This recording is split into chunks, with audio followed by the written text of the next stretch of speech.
Everything about that was amazing.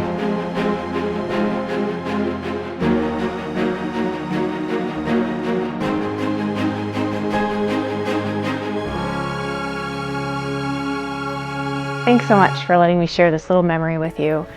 I wanted to jump on and tell you, first of all, that last card of Grant where he said, "I think this is epic," was not AI. That was a message he sent to me.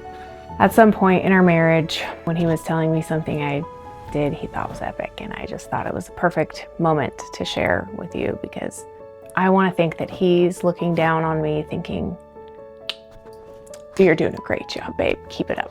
And what I'm doing may not be epic, but what I'm doing is the best I can give. And at this point, I want to share some of that with you guys. And the last thing I want to give is a big thank you to all of you who bought some of our TKOR memory merch in honor of Grant's passing of his anniversary. And I just want to remind you, it is still for sale. Every purchase goes towards our nonprofit that we're founding to help families who have also lost a loved one. Thank you so much for those of you who have purchased our merch, and for all of you who watched this video. It makes such a difference, and you being here means the world to me. Thanks so much for being here and being a part of this process and allowing me to share this moment with you.